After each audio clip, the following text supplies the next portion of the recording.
Bueno, en esta ficha 5 tenemos algo muy sencillo que surge desde el diseño curricular de primaria, tanto para primer como segundo ciclo, como habíamos dicho anteriormente. Las páginas que están allí citadas son páginas que tienen que ver con el diseño de primer ciclo, pero en estas fundamentaciones de los sentidos de la enseñanza y demás, son las mismas fundamentaciones que están en el apartado del segundo ciclo, solo cambian los contenidos. Bueno, algunas cosas ya las venimos diciendo, pero también para ver que hay lo que venimos diciendo no está descontextualizado del diseño y que está en contra va en un sentido contrario. Bueno, habla de jerarquizar y organizar los saberes, una cosa importante. Hemos hablado también de cómo, digamos, si queremos trabajar significativamente, de cómo secuenciar de modo que podamos acceder a estas reestructuraciones de los saberes de nuestros estudiantes, decíamos. Habla del recorte didáctico, tendremos una ficha sobre el tema del recorte didáctico.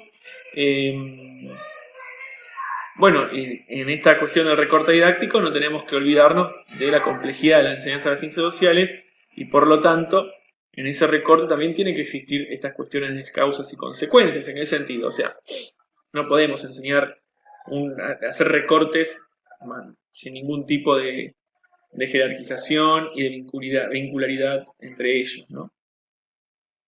Y después en algunas estrategias de enseñanza plantea el diseño, habla de los conocimientos previos, como nosotros venimos hablando harto ya, ¿no? Venimos hablando mucho de los conocimientos previos. Y después empieza ya con algunas estrategias concretas que pueden ser útiles en esto de generar los entornos de enseñanza y aprendizaje, que hablábamos recién en las condiciones distribuidas y situadas, por ejemplo. Habla de los estudios de la vida cotidiana, ¿no? Esto es muy importante porque a veces suele acontecer, y acá tiene que ver también la significatividad y cómo desafiamos, ¿no? Porque una cosa es que, digamos, me surgen ejemplos medio similares, pero yo quiero conocer la vida de una persona en determinado contexto, ¿no? Puede ser en otro continente, puede ser en campo de un país, puede ser en un país limítrofe, bueno. Y generalmente a veces se utiliza de la carta, ¿no?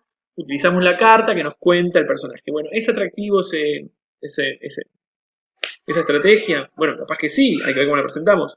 Pero también puede ser más atractivo ver algún video, ¿no? Descubrir algún documental o fragmentos de los mismos. A ver, supongamos, a ver, hay una película, un documental que se llama Bebés y muestra un bebé de cada continente, de cómo se gesta, de cómo se acompaña en los primeros días, cómo se va toda lo que es la gestación y la preparación previa al parto y posterior al parto, cómo se dan los primeros años de vida del bebé, en África, en Asia. Bueno, no voy a pasar la película de 1 hora y media. Pero a ver, yo digo, bueno, voy a trabajar con una persona de Oriente. Bueno, a ver, vamos a ver cómo, miren qué loco, miren esto. Entonces, enseguida el niño o el estudiante puede confrontar sus saberes previos de cómo se maneja un bebé, porque tiene un hermanito, un primito, un vecinito, lo que fuese, con cómo acontece en otra cultura. Entonces, una cosa es contarlo, otra cosa es verlo. Entonces, bueno, cosas por el estilo, ¿no? Entonces, los estudios de la vida cotidiana tienen que tener cierta significatividad. A veces no alcanza con una cartita. Bien, escribe John Evans para contarnos sobre la cultura galesa. Y capaz que con 2 o 3 imágenes o un videíto resolvemos mejor que una lectura que a veces no tiene ni color ni buena literatura en realidad, ¿no? Bueno, la narrativa. Acá hay que tener en cuenta que existen infinidad de textos en alfabetización inicial, por ejemplo, para el primer ciclo, pero en el segundo ciclo y secundario existen excelentes textos que pueden disparar cualquier temática de ciencias sociales, ¿no? Se puede trabajar incluso en una especie de unidad didáctica, si se quiere, pero hay muchos textos. Lo que pasa es que uno ahí, y es algo que tiene que ver con el último punto que está acá, muchas veces dependemos de cuánto nosotros nos vamos preparando y también si nos vamos armando de alguna especie de biblioteca, ¿no? De cuestiones que nos permitan sacar ejemplos y utilizar y traer y llevar en función de lo que vamos necesitando. Entonces, las cuestiones narrativas son muy importantes, lecturas que pueden ser de ficción, como no, ¿no? Bueno, salidas de campo, algo muy, digamos, muy común, para determinados saberes a veces es más útil que si se puede, sean las condiciones, a veces implica una organización Por eso la salida del campo tiene que ser muy bien pensada, muy contundente en su propuesta, porque implica toda una burocracia alrededor de la salida, que cuestiones con el seguro, cuestiones con obtener un colectivo o una caminata, y eso implica también entonces llevar otros docentes o algunos padres que puedan también acompañar a los estudiantes. En el caso de los secundarios también, ¿no? Implica toda una movida que es importante tener presente, pero si vamos a salir y no va a ser significante la salida, bueno, entonces es muy importante que haya una planificación en esto que venimos diciendo, ¿no? De el entorno de aprendizaje, cómo hacerlo significativo. Porque no es que nos vamos del colegio y quedó el entorno de aprendizaje, la enseñanza de aprendizaje quedó en el aula. Al contrario, ¿no? Justamente queremos en la salida de campo generar esa cognición distribuida y situada que hablábamos anteriormente. El saber lo que encontramos en este lugar el estudiante va a poder confrontar mejor algunas cuestiones y además se va a tener apoyaturas donde va a poder desarrollar ciertas capacidades porque le va a permitir acceder a conocimientos desde acá, tocar algo, ver algo, usar algo. Por ejemplo, en los circuitos productivos, a veces si uno hace una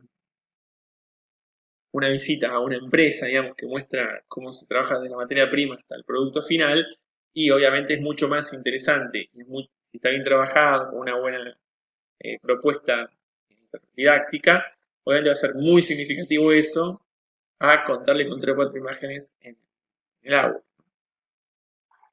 Y luego los libros de texto, estamos hablando de manuales, ¿no? A veces, capaz que en esta época se estila más o menos, depende. Yo siempre doy el ejemplo de que estudiaba con el Capelú bonaerense en 5º grado, aprendía de la región pampeana, nada de Chubut, bueno, de la región patagónica muy poco, o sea, muy centralizado en Buenos Aires. El transporte aprendía que había subtes, había que ver colectivos, y yo no los veía porque casi no usaba colectivo también, en realidad porque caminaba, andaba en bici, entonces, toda una realidad muy, muy rara.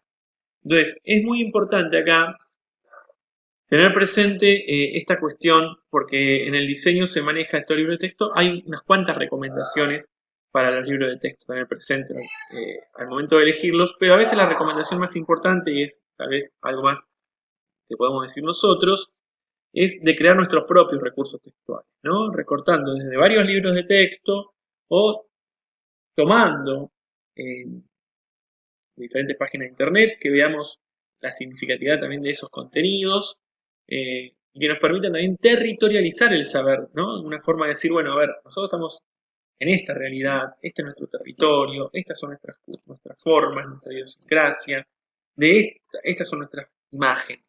Entonces, ¿cómo territorializamos el saber? O sea, en esto de la cognición situada que estábamos hablando, bueno, entonces, a veces es muy importante entonces manejar bien los saberes para poder generar algunas cuestiones.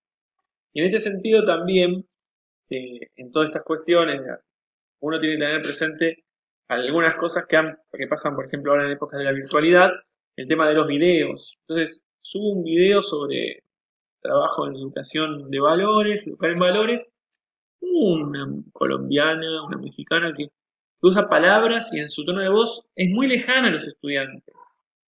Entonces, ¿es significativo eso? O sea, ¿es lindo lo que pasa? Sí, puede ser, pero para alguien que tiene una capacidad de abstracción como el docente o la docente que está a cargo, pero en un pibe de 6, 7, 10, 12 años, incluso en el secundario, que sienta alguien lejano, ¿no? Y que no puede hacer, bueno, esto yo lo puedo ver acá también, hacer ese ejercicio de abstracción. Bueno, ¿por qué elegimos, ¿no? Videos, documentales tan lejanos a... Entonces, en esto que hablamos de la tesis de la génesis, ¿no? Acuérdense cuando veíamos en la ficha 2 o 3, a ver, la ficha 2, tesis de la génesis, bueno, que plantea, ¿no? Que el aprendizaje se va a dar cuanto más cercano a las estructuras cognitivas del estudiante, los saberes previos, esté el saber nuevo. Yo le traigo cuestiones que ni siquiera son de la cultura del niño, bueno, muy difícilmente puede acontecer, por más que el aprendizaje, como dicen las otras 2 tesis, podría ser desde la interacción o reestructurando, pero sabemos que va a ser algo más complejo. Bueno, tener presentes, estos lo remarcamos sobre todo porque se los plantea desde el diseño curricular. El tema es acá saber que ya estamos hablando de estrategias didácticas, cómo sería nuestra intervención, algo ya veníamos hablando arriba, aquí, o antes, aquí ya tenemos algunas cuestiones muy concretas, ¿no? En estudio de la vida cotidiana puede ser análisis de casos, bien, situaciones,